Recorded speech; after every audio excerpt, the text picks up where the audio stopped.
똑같은 나무를 보아도 우둔한 사람과 현명한 사람은 보는 눈이 다르다. 이것은 18세기 영국의 시인이면서 화가였던 윌리엄 블레이크라는 사람이 한 말입니다. 우둔한 사람은 나무의 겉모양만 보고 크다 작다라고만 말할 뿐이지만, 현명한 사람은 그 나무에 담겨져 있는 애환의 스토리를 읽어낸다는 것입니다. 자세하게 깊이 보기 때문에 그렇습니다. 이와 같이 주어진 사물을 자세히 보고 그 내면의 실상을 잘 파악해내는 힘을 우리가 관찰력이라고 부릅니다. 우리가 인생의 성공자가 되려면 관찰력이 뛰어나야 되는 것입니다. 그래야지 주어진 상황을 바르게 판단하고 남들보다 한 발짝 앞서갈 수가 있습니다. 이 관찰력이 부족한 사람은 똑같은 것을 보고도 그것이 무엇인지를 잘 판단을 못합니다.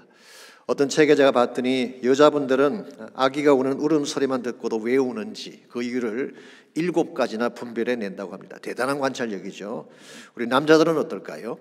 저를 비롯해서 대체적으로 둔합니다. 그래서 아기가 울면 무조건 우유병만 입에 넣어주는, 아기의 진짜 필요를 모르기 때문에 그렇게 하는 것입니다. 그러나 관찰력이 뛰어난 사람은 다릅니다. 남들이 보지 못하는 것을 집어내고 그것에 합당한 판단을 내리는 것입니다. 그래서 첩보 영화 같은 것을 보시게 되면 작은 단서 하나를 가지고 아군과 적군을 가려내는 것을 보게 됩니다. 실제로 미국의 CIA에서 이런 일이 있었다고 합니다. 구소련과 대치하던 냉전 시대의 일화이긴 합니다만은 오랫동안 자신의 신분을 숨기고 스파이로 활동하던 소련 스파이가 있었습니다. 얼마나 철저하게 자신을 위장했는지 미국 사람과 모든 것이 똑같았어요. 영어 구사력도 똑같고 억양도 똑같고 옷차림도 똑같고 음식이나 문화나 모든 것이 미국 사람 그 자체였습니다. 그래서 심정은 있지만 물정을 찾지 못했던 CIA 요원이 한 번은 그에게 다가가서 휘파람으로 소련 국가를 불렀어요. 그랬더니 그 사람이 자신도 모르게 발로 장단을 맞추더라는 것입니다. 어릴 적부터 몸에 배있던 습관이 자신도 모르게 나온 것이죠. 이 작은 몸짓, 이것을 놓치지 않고 관찰해낸 CIA 요원이 결국 그 스파이를 잡았다는 그런 이야기가 있습니다. 이와 같이 관찰력이라고 하는 것은 판단을 바르게 하고 해야 할 일을 바르게 행하게 하는 중요한 능력이 되는 것입니다. 그러나 이와 같이 인지적으로 관찰하는 것만으로 인생의 모든 것을 파악할 수가 있을까요? 저는 그렇지 않다고 생각합니다. 우리 인간이 가지고 있는 인지적인 관찰 능력은 한계가 있기 때문에 그렇습니다. 즉 눈에 보이는 피지컬한 현상만 보지 그 내면을 들여다볼 능력이 없는 것입니다. 그래서 더 중요한 것은 영적인 관찰력입니다. 영적인 관찰력이라고 하는 것은 하나님이 어디로 움직이시는가, 영적인 현상을 보고 거기에 합당하게 판단을 내려서 행하는 것을 말하는 것입니다. 영적 관찰력이 뛰어나야지 인생의 진정한 문제를 바로 볼 수 있게 되고 하나님의 뜻을 바르게 분별해서 참으로 하나님이 기뻐하는 길을 갈 수가 있는 것입니다. 실제로 성경을 보시게 되면 하나님의 뜻을 바르게 수행했던 인물들 가운데는 영적 관찰력이 뛰어난 사람들이 많았습니다. 예를 들어서 창세기 보시면은 아브라함이 마물에 상수리 나무 아래 있을 때에 저 멀리서 3명의 나그네가 오는 것이 보였습니다. 중동 지방에 선이 볼 수 있는 그런 여행객이죠. 그때 아브라함이 장막에서 달려나가서 그 앞에 몸을 굽히면서 나의 주여, my Lord라고 그렇게 고백을 했습니다. 그리고는 엉긴 젖, 이 뻘입니다. 우리 NLT에서는 요구르트라고 번역을 했습니다마는 우유와 잘 구운 송아지 고기로 그들을 대접해 드렸어요. 쉽게 말하면 최상의 식사 대접을 한 것입니다. 왜 그렇게 했을까요? 일반 나그네와는 무엇인가 다른 것을 감지했기 때문에 그렇게 한 것입니다. 이것이 영적인 관찰력이죠. 아니나 다를까 대접하고 봤더니 그들이 천사들이었습니다. 그리고 그 중에 한 분이 많은 성경 주석가들에 의하면 성육신하시기 전에 주님이셨어요. 그때 주님이 이렇게 말씀하십니다. 내년 이맘때 내 아내 사라에게 아들이 있으리라. 아브라함 부부가 그토록 고대하던 축복에 대한 응답을 거기서 받게 된 거예요. 이 바른 관찰력이 축복을 가져온 케이스라고 할 수가 있겠습니다. 열왕기상 18장에 보게 되면 엘리야의 영적 관찰력에 대한 케이스가 나옵니다. 엘리야가 갈멜산 꼭대기로 올라가서 기도했을 때 처음에는 비가 오지 않았습니다. 근데 7번 기도했을 때에 7번째 기도가 끝났을 때에 저 멀리 지중해 위에 손바닥만한 구름 한 조각이 나타났어요. maybe 아무도 그 작은 구름의 의미를 노티스하지 못했을 것 같은데 엘리야는 알았습니다. 그 작은 구름 한 조각이 3년 반의 기근을 끝내고 큰 비를 몰고 온다는 사실을 인식을 했습니다. 그래서 엘리야는 아합에게 이렇게 말을 합니다. 아직 비가 오지도 않는데도 불구하고 마차를 갖추고 내려가십시오. 큰 비가 올 것입니다. 이게 영적인 분별력이에요. 이와 같은 영적인 분별력이 있었기 때문에 그 어둡던 아합 왕 시절에 바알 숭배에 끌려가지 않고 거룩한 신앙을 지키는 것이 가능했던 것이죠. 오늘 여러분과 저에게도 이와 같은 영적인 분별력이 필요합니다.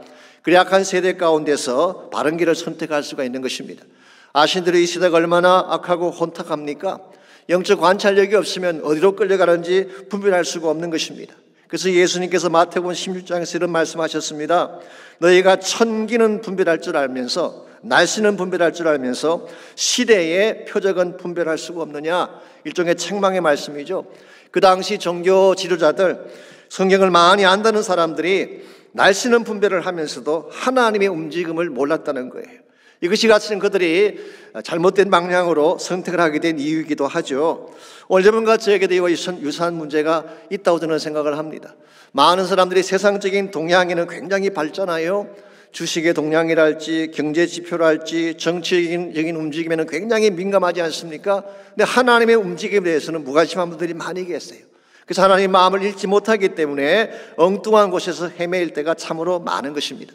그러나 여러분과 저가 진실로 하나님 나라 백성으로서 하나님의 뜻을 온전히 이루어드리기를 원한다면 영적 관찰력을 길러야 하는 것입니다. 그래야지 영적 상황을 바르게 판단할 수가 있게 되고 하나님의 뜻을 바르게 수행해 드릴 수가 있게 되는 것입니다. 그러므로 어떻게 하면 무뎌진 우리의 영적 분별력을 새롭게 함으로써 하나님이 목적하신 바를 이루어드리며 살 수 있을지 오늘 주신 본문을 중심으로 이것을 함께 정리해 보려고 합니다. 오늘 주신 이 본문의 말씀은 가나안으로 들어가기 전에 해야 될 세 번째 준비에 대해서 말씀하고 있습니다. 그것은 정탐을 통해 상황 판단을 준비하는 과정이었어요. 자, 1절 말씀 보시면 여호수아가 전쟁을 시작하기 전에 정탐꾼을 보낸 사실을 이렇게 기록하고 있습니다. 눈의 아들 여호수아가 시딤에서 두 사람을 정탐꾼으로 보내며 이르되 가서 그 땅과 여리고를 엿보라 하매 그들이 가서 라합이라 하는 기생의 집에 들어가서 그게 유숙했다 그랬어요. 여기 보게 되면 시딤이라는 지역, 시딤은 가나안과 붙어있는 모압 지경을 말합니다. 이 두 강줄기가 있기 때문에 진을 치기에 좋은 그런 장소로 알려져 있죠. 그게 진을 친 여호수아가 두 명의 정탐꾼을 가나안 안으로 보낸 것입니다. 기억하시겠지만 38년 전에는 몇 명을 보냈나요? 12명을 보냈습니다. 그런데 이번에는 2명만 보냈어요. 왜 그랬을까요? 많이 보낸다고 꼭 좋은 것은 아니라는 사실을 여호수아 본인이 경험했기 때문인 것 같습니다. 여러분, 하나님의 일은 숫자가 하는 것이 아닙니다. 작은 수일지라도 바른 믿음을 가진 사람이 하나님 일을 행하는 거예요. 그래서 스킵 하이징 목사님이 한때 이런 말씀하신 걸 들은 적이 있습니다. In God's economy, 하나님의 경제에 있어서는 less is more, 적은 것이 더 큰 것이다. 그런 재미있는 얘기를 하셨어요. 작은 숫자라고 할지라도 진짜 믿음을 가진 사람들이 모이면 더 큰 역사를 이룰 수 있다. 그런 뜻이에요. 이와 같이 여호수아는 2명의 정탐꾼을 여리고 안으로 보냈는데요. 그들에게 주신 사명이 뭔가요? 그 땅과 여리고를 엿보라고 보낸 것입니다. 여기 엿본다는 이 말이 히브리 말로 라하라는 말인데 우리가 흔히 생각하는 것처럼 훔쳐본다, 혹은 피평한다 그런 뜻이 아닙니다. 이것은 주의 깊게 본다, 자세히 관찰한다 그런 의미를 가지고 있습니다. 그래서 영어 성경은 observe, 관찰한다 그렇게 번역을 했고 examine closely, 아주 엄밀하게 잘 점검한다 그렇게 번역을 했습니다. 이 두 정탐꾼의 의무는 가나안 지경과 여리고를 두루 다니면서 정확하게 상황을 잘 관찰하고 그 상황을 와서 보고하는 것입니다. 사실 이 적군의 땅에 들어가서 정탐한다고 하는 것은 대단히 위험한 일이죠. 여호수아 본인이 누구보다 이 사실을 더 잘 알고 있는데 그럼에도 불구하고 왜 이 위험한 정탐 명령을 내렸을까요? 먼저 들어가서 상황을 정확하게 관찰하지 아니하면 바른 전투를 벌일 수 없기 때문에 그런 것입니다. 아신 대로 지금 이제 첫 번째 가나안 전투가 시작이 됩니다. 이 여리고 전투가 첫 번째 전투인데요. 여기서 잘못되게 되면 가나안 정복 전체가 실패할 수 있는 것입니다. 그래서 굉장히 중요한 것 중에 하나가 미리 가서 정탐하는 거예요. 여러분과 저의 삶도 마찬가지입니다. 우리가 인생에서 성공하려면 관찰을 잘 해야 돼요. 나에게 주어진 과제가 무엇이며 어디에 문제가 있으며 누구와 어떻게 일을 해야 될지를 잘 점검한 후에 일을 시작해야지 모든 것을 바르게 행할 수가 있는 것입니다. 특별히 우리가 하나님 우리에게 부과하신 과제를 바르게 이루어내려면 영적인 안목과 관찰력이 매우 중요한 것입니다. 아시는 바대로 이스라엘이 38년 전에 가데스 바네아에서 그들이 가나안 땅으로 들어가지 못하고 광야로 되돌아온 사건이 있지 않습니까? 왜 그런 일을 했을까요? 12명의 정탐꾼 중에 10명이 잘못된 정탐을 했기 때문에 그렇게 한 것입니다. 쉽게 말하면 보아야 될 것은 보지 못하고 보지 못할 것만 보고 잘못된 보고를 한 것입니다. 영적인 관찰력이 부족하게 되면 이런 현상이 벌어질 수가 있는 것입니다. 그 결과 38년이라고 하는 긴 세월을 광야를 돌고 돌면서 헤맬 수밖에 없었던 것입니다. 관찰을 잘못하게 되면 직진해야 될 상황에서 돌아가게 되는, 여기에 이스라엘 백성의 문제가 있었고 어쩌면 오늘 여러분과 저의 문제도 여기 있는지 모르겠어요. 우리가 진짜 보아야 될 하나님의 세계와 하나님의 뜻을 잘 알지 못하고 내 마음대로 살게 되면 결국은 우리 인생이 방황하게 되는 것입니다. 웨이스트하게 되는 것입니다. 이런 의미에서 정말 우리가 인생을 낭비하지 않고 하나님의 뜻을 바르게 이루기 위해 살려면 바른 관찰이 필요한데, 우리가 진정한 차원에서 바르게 관찰을 하려면 무엇을 관찰해야 될까요? 무엇을 관찰하게 되면 하나님이 우리에게 분바신 모든 과업들을 성공적으로 잘 수행해낼 수가 있을까요? 오늘 본문에 보시게 되면 우리에게 주어진 과제를 성공적으로 이끌기 위해서 관찰해야 될 세 가지 대상이 오늘 본문에 소개가 되고 있습니다. 먼저 간단히 정리해드리면 첫 번째가 문제를 관찰하는 것, problem. 두 번째가 사람을 관찰하는 것입니다, people. 그 세 번째가 하나님을 관찰하는 거예요, purpose of God. 하나님의 의도, 하나님 마음을 관찰하는 것입니다. 우리가 하나님의 뜻을 바르게 수행해 드리려면 첫 번째로 문제의 실상을 잘 관찰을 해야지 하나님의 뜻을 이루어 드릴 수가 있습니다. 적을 이기려면 적을 알아야 되지 않습니까? 여러분과 제가 문제를 이겨내려면 문제의 실상을 정확하게 바로 알아야 되는 것입니다. 오늘 본문의 말씀 보시면요, 정탐꾼이 했던 첫 번째 일이 성 안으로 들어가는 일이었습니다. 저 겉으로만 보아서는 여리고의 실상을 알 수 없기 때문에 성 안으로 들어간 거예요. 우리가 문제를 파악하려면 문제 안을 들여다 보아야지 문제를 알 수가 있는 것입니다. 그래서 1절 하반부를 다시 보시면 정탐꾼들이 여리고 성으로 들어간 후에 어디에서 유숙을 했다고 밝히고 있나요? 라합이라는 기생의 집에 유숙했다고 했습니다. 이 기생의 집이라고 하는 것은 영어 성경 보시면은 harlot's house라고 번역을 했습니다. 직역하면 창기의 집이다, 매춘부의 집이다, 그런 뜻입니다. 그런데 저는 개인적으로 좀 이게 부담스러워요. 그렇게 해석하는 것이 과연 문맥에 맞나라고 하는 생각 때문에 그렇습니다. 여러분, 이스라엘 정탐꾼이 맨 먼저 한 일이 창기의 집에 가서 잠을 잤다. 이게 과연 오늘 본문의 문맥과 통한다고 할 수가 있을까요? 어색하기 짝이 없습니다. 그래서 유대 역사가인 조세푸스나 탈굼이라고 하는 성경이 있습니다. 이 탈굼이라는 성경은 히브리 구약을 아람어로 번역한 것을 탈굼이라 그러는데요, 이 탈굼이나 조세푸스는 오늘 본문의 이 기생의 집을 여관이라고 번역했어요. 혹은 주막이라고 표현을 했습니다. 저는 이것이 문맥상 맞지 않나 생각합니다. 여관이나 주막이라고 하는 것은 여행객들의 왕래가 많은 곳이죠. 그러므로 그곳에 가야지 민심의 동향도 잘 살필 수가 있게 되고 정보도 잘 수집할 수가 있기 때문에 정탐꾼들이 그곳에 맨 먼저 간 것입니다. 자, 2절 말씀 보니까 한 가지 문제가 생겼습니다. 살짝 들어갔음에도 불구하고 정탐꾼이 들어온 사실을 누군가가 알고 여리고 왕에게 보고를 한 것입니다. 이걸 보게 되면 여리고에 살고 있는 사람들도 경계를 강화한 것 같습니다. 지금 이스라엘 백성이 자기 눈앞까지 왔다는 사실을 알고 경계를 굉장히 강화시켰던 것 같습니다. 그래서 정탐꾼이 들어온 사실을 알고 왕에게 보고를 한 것입니다. 그때 왕이 라합에게 사람을 보내서 그 사람들을 끄집어낼 것을 명령을 하죠. 그랬는데 라합이 어떻게 했나요? 그들을 지붕 위 3대 사이에 숨겨주고 병사들을 따돌렸다고 했습니다. 이 3대라고 하는 것은 일종의 근초돔이라고 생각하시면 되겠습니다. 몰래 숨겨주고 잡으러 왔던 사람들을 돌려보냄으로써 기지를 발휘해서 정탐꾼의 생명을 건져준 것입니다. 자, 라합이 왜 이와 같이 정말 위험을 무릅쓰고 이와 같은 일을 감행을 했을까요?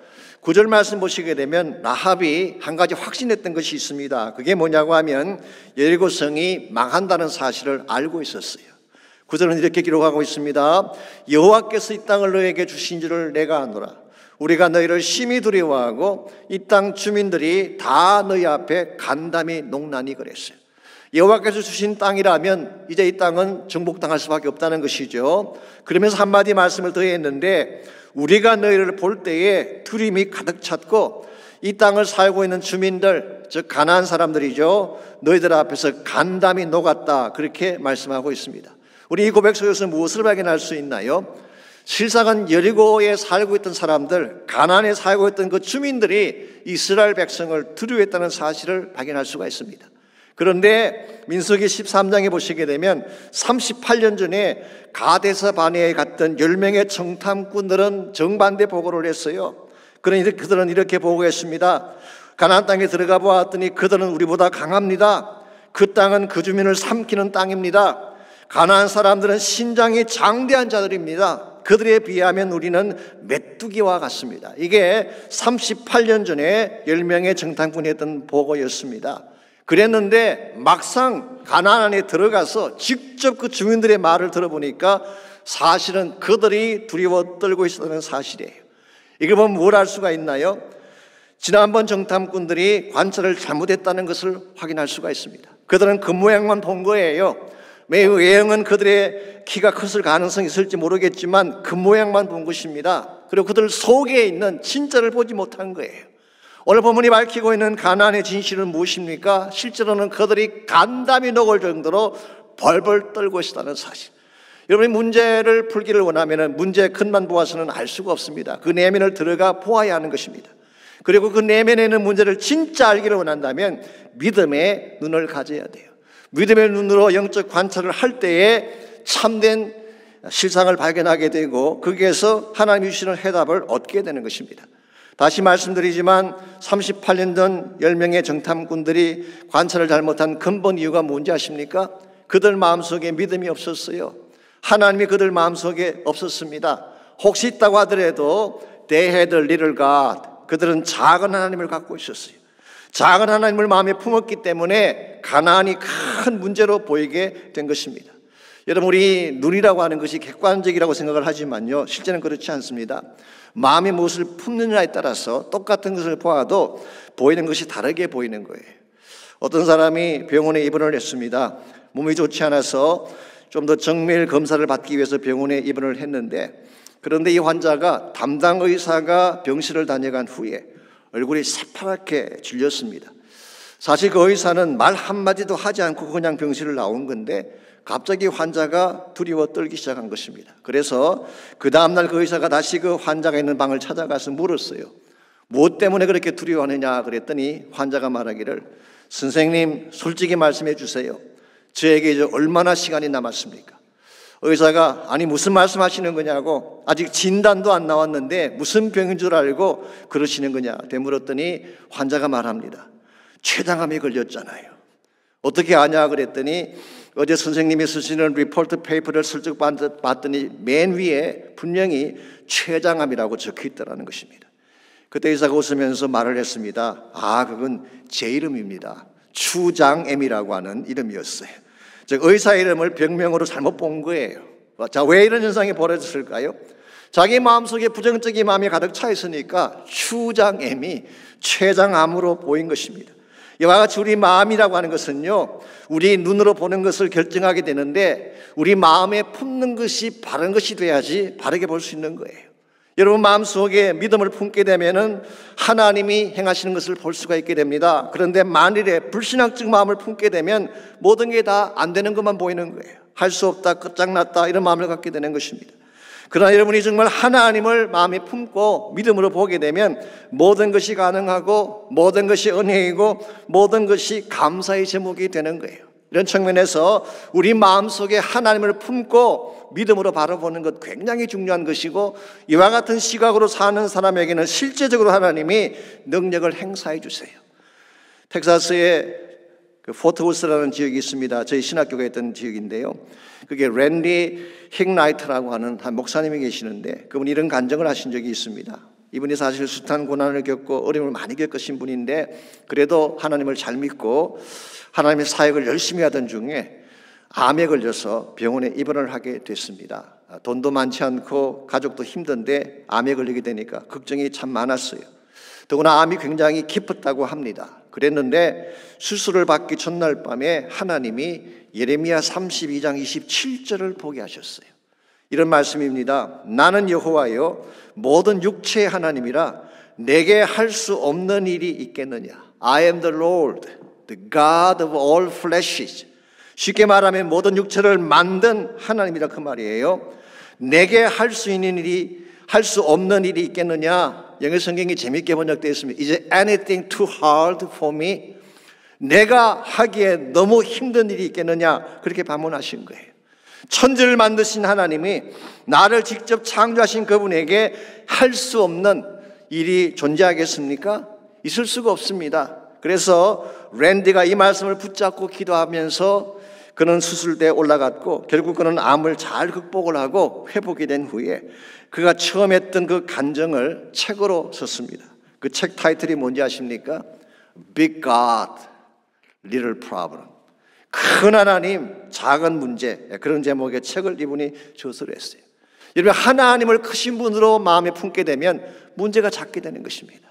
문제를 크게 보게 되면 하나님이 작아지는 거예요. 그러므로 저 여러분 마음속에 큰 하나님을 품으시기를 바랍니다. 천지를 창조하시고 위대하시고 불가능이 없으신 그 하나님을 믿음으로 마음에 품게 되면 문제는 문제가 안 되는 것입니다. 이런 면에서 우리는 문제의 겉모양을 보고 두려워하고 지레금 먹고 도망치고 불필요하게 38년간을 방황하며 사는 케이스가 있는데 진짜 바른 영적 관찰력을 가진 사람은 인간의 눈으로 보지 않고 믿음의 눈으로 보는 것입니다. 믿음의 눈으로 보게 되면 하나님을 통해서 진짜 문제 실상을 알게 되고 그때 문제를 이기게 되는 것입니다. 두 번째로 우리가 하나님의 사역을 성공적으로 잘 이루려면 사람의 내면을 잘 관찰을 해야 됩니다. 하나님의 목적을 이루려면 문제도 잘 살펴야 되지만 사람을 보는 눈을 가져야지 그 사람과 함께 더 큰 일을 이룰 수가 있는 것입니다. 오늘 본문에 재미있는 사실이 하나 있습니다. 정탐꾼들이 땅을 보러 갔다고 했는데요. 실상 그들이 본 것은 사람들이었어요. 그 중에서도 특별히 라합이라고 하는 한 여자를 보고 돌아왔습니다. 이미 제가 말씀을 드렸습니다마는 들어가자마자 그들은 그 왕에게 누가 밀고 하는 바람에 실제로 땅을 제대로 살펴볼 시간도 갖지 못한 채 라합의 집에 숨어 있다가 도망쳐 나왔어요. 그래서 진짜 이 정탐꾼들이 본 거는 땅을 다 보지 못했어요. 라합이라는 사람 하나 보고 나온 것입니다. 이걸 보게 되면요, 하나님이 그들을 이르게 보내신 이유가 단순히 그 성의 크기가 얼마나 크냐, 지형이 어떠냐 이걸 보게 하셨다기보다는 사람을 만나게 하기 위해 보내신 사실을 알 수가 있습니다. 하나님은 바른 사람을 찾아내서 그들과 함께 가기를 원하셨기 때문에 정탐꾼들을 여리고 안에 가나안 안에 들어가게 한 것입니다. 여러분, 하나님은 사람에게 관심이 많습니다. 지형이나 사이즈나 건물의 크기 여기 관심이 많지 않아요. 하나님은 사람에게 관심이 있어요. 사람을 통해서 하나님 나라를 세워가기 때문에 그렇습니다. 그렇다면 하나님이 찾으시는 사람은 어떤 사람일까요? 이걸 우리가 잘 알아야지 바른 사람을 선택하고 바른 동지를 만들어갈 수가 있는 것입니다. 오늘 본문에 보시게 되면 라합이 나오는데 솔직히 말씀을 드려서 이 라합이라는 사람은 그 외적인 면에서만 본다면 좋은 조건을 갖춘 사람이라고 말할 수가 없습니다. 첫 번째로 직업이 기생이었잖아요. 물론 그것이 오늘날의 창교는 다른 것이라고 말을 하지만 주막의 여인이라고 하는 것이 그렇게 고상한 직업은 아니었을 가능성이 많죠.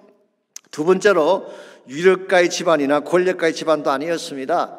아마도 미천한 신분 출신이 아니었는가 생각을 합니다. 더구나 라합은 이방인이요 가나안 여인이었어요. 이 외형적인 모습만 본다면, 객관적인 것만 본다면 사실은 그렇게 추천할 만한 인물이 되지 못합니다. 그런데 이 라합의 내면을 들여다보았더니 그 안에 믿음이 있었어요.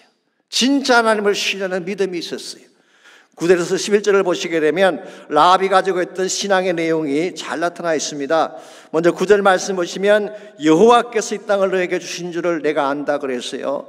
이 말은 다른 말로 표현하면은 하나님의 약속을 안다, 하나님이 이스라엘 백성에게 맺은 언약을 안다 그런 뜻이에요. 이 라합은 이방 여자였지만 하나님의 언약을 알고 있었습니다. 두 번째로 10절 말씀 보시면 라합은 하나님의 능력도 알고 있었습니다. 10절에 보시면은 애굽을 나올 때에 여호와께서 너희 앞에서 홍해의 물을 마르게 하신 일과 너희가 요단 저쪽에 있는 아모리 사람의 두 왕 시온과 옥에 행한 일, 곧 그들을 전멸시킨 일을 우리가 들었다 그랬어요. 그래서 라합은 하나님의 능력이 얼마나 파워풀한지를 알고 있었어요. 세 번째로 11절 말씀 보게 되면 그녀는 하나님의 절대 주권을 인정하고 있는 것을 보게 됩니다. 우리가 듣자 곧 마음이 녹았고 너희로 말미암아 사람이 정신을 잃었나니 너희 하나님 여호와는 위로는 하늘에서도 아래로는 땅에서도 하나님이시니라. 옛날 번역인 개역 한글에서는 상천하지의 하나님이시라 그렇게 번역해 놓았어요. 이것은 하나님의 절대 주권, 주재권을 의미하는 것입니다. 사실 이 라합은요, 이스라엘 백성에 대한 소문을 듣고 하나님에 대한 것을 들었을 때에 일반적인 사람들은 두려워하고 떨기만 했는데 라합은 이 두려움에서 끝나지 않고 하나님을 믿었다는 데 포인트가 있어요. 하나님이 위대한 것을 알았으면 믿어야 돼요. 하나님의 전능하신 분인 걸 알았으면 믿어야 돼요. 그 하나님이 나의 하나님이 돼야지 진짜 신앙을 갖게 되는 것이지 객관적인 차원에서 보고 두려워하는 것만으로는 충분하지가 않는 것입니다. 그래서 히브리서 11장 31절은 이렇게 기록하고 있습니다. 믿음으로 기생 라합은 정탐꾼을 평안히 영접하였으므로 순종치 아니하는 자와 함께 멸망하지 않았다. 이 라합이 목숨을 걸면서까지라도 정탐꾼을 영접한 이유가 믿음을 가졌기 때문이라고 말씀하고 있습니다. 야고보서 2장 26절은 라합과 같은 결단을 행함으로 의롭다 하심을 받은 케이스로 소개하고 있습니다. 야고보서를 나눌 때 이미 말씀드렸습니다만 여기서 의롭다는 이 말은 구원받았다는 말이 아니죠. 인정받았다는 뜻입니다. 즉 이 라합의 믿음은 행함을 통해서 하나님도 인정하시는 믿음이다 그런 뜻이에요. 이런 면에서 라합은 이방 여자였지만 가나안 여인이었지만 실제적인 믿음을 갖고 있고 하나님을 위해서 행함을 할 수 있는 행동이 있는 믿음을 가지고 있는 이런 사람이 라합이었습니다. 오늘 하나님 이와 같은 믿음을 가진 자를 원하세요. 여러분과 제가 누구를 선택하려고 한다면요, 세상이 좋아하는 사람을 선택하면 안 돼요. 하나님이 기뻐하는 사람을 선택해야 돼요. 외형만 보고 외모만 보고 선택하기보다는 그 안에 참된 믿음이 있는가 이걸 보고 선택을 해야지 함께 동력을 할 수가 있고 같이 가나안 땅 정복을 위해 달려갈 수가 있는 것입니다. 그럼에도 불구하고 오늘 이 시대에는 외형을 보고 사람을 택하는 경향이 사실 많이 있습니다. 외적인 조건이나 세상적인 레주메를 보고 사람을 택하기도 하고 함께 가기도 하지 않습니까? 그런데 이것은 사실 위험합니다. 왜냐하면 겉모양만으로 그 사람의 실체를 알 수 없기 때문에. 이런 측면에서 진짜 지혜로운 사람은 그 사람의 영적 내면을 보고 믿음을 보는 거예요. 그래서 이 사람 안에 진짜 하나님이 기뻐하는 것이 있나 이 사실을 확인한 후에 그 사람을 선택하게 되면 그 사람과 함께 대단히 위대하고 거룩한 일을 감당해낼 수가 있는 거예요. 제가 아는 목사님 중에 미국에서 목회를 하시다가 한국으로 들어가신 분이 계시는데요. 제가 몇 년 전에 그분이 월간 목회에 쓴 글을 제가 읽게 됐습니다. 아주 오래전 이야기이긴 한데요. 이 목사님이 그 사모님과 이제 사귀실 때 이제 결혼 허락을 받기 위해서 장모님을 찾아갔습니다. 그 당시 사모님은 한국의 명문대학교를 졸업을 하고 좋은 집안의 딸이었어요. 문학을 전공해서 시도 쓰시고 소설도 쓰는 그런 문학가였습니다.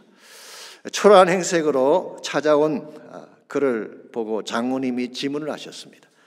자네 아버님은 뭘 하시는가? 그랬더니 상선장사를 하고 계십니다. 실망한 듯 고개를 좌우로 흔드시더니 그럼 자네 전공은 뭔가?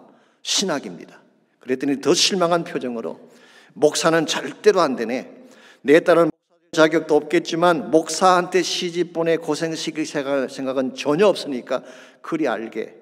그러면서 혼자 중얼거리듯이 한마디를 더 덧붙이셨어요. 다른 게 시원찮으면 키라도 좀 크지. 그래 키가 그게 뭔가. 한마디로 불합격 점수였어요. 집안 그렇지, 외모 그렇지, 거기에다가 장차할 직업도 그렇지. 누가 그런 사람에게 딸을 주겠어요. 그럼에도 불구하고 하나님의 특별하신 은혜로 우여곡절 끝에 두 사람이 결혼을 하게 됩니다. 나중에 그 목사님이 미국에 유학을 오셔서 한국에 돌아가셔서 신학교 교수가 되고 책도 많이 쓰시고 한국 교계의 중요한 리더가 되셨어요. 그때서야 그 장모님이 개천에서 용났다고 기뻐하시더라고 하는, 솔직히 이야기를 읽으면서 조금 마음이 씁쓸하긴 했습니다만은 이게 일반적인 사람들의 판단 기준이죠. 외형을 보고 판단을 하는 것입니다. 그래서 외형이 잘 갖춰져 있으면 좋은 사람, 그렇지 않으면은 좋지 않은 사람, 이건 대단히 위험한 선택 기준이 아닐 수가 없습니다. 여러분과 제가 진짜 하나님을 위해 함께 동력하기를 원한다면 좀 부족해도 그 마음속에 하나님에 대한 신앙이 분명해야 돼요. 그 마음 중심에 하나님의 부르심과 하나님 나라에 대한 비전이 분명해야지 동력할 수가 있는 것입니다. 그때에 같이 하나님 꿈을 향해 달려갈 수가 있게 되고 하나님이 분부하신 그 위대한 사역을 감당할 수가 있는 것입니다. 이런 측면에서 우리가 하나님이 부여하신 그 일을 성공적으로 잘 수행하기를 원한다면 관찰을 잘 해야 되는데, 첫 번째로 관찰해야 될 것이 문제입니다. 문제를 잘 관찰을 해야지 불필요한 두려움을 넘어서서 문제를 정복할 수가 있는 것입니다. 둘째는 사람을 잘 관찰해야 돼요. 겉모양만 보지 말고 내면을 보시기 바랍니다. 진짜 믿음 있는가를 보시고 바른 사람을 선택할 때에 함께 하나님의 나라를 위해 달려갈 수가 있는 것입니다.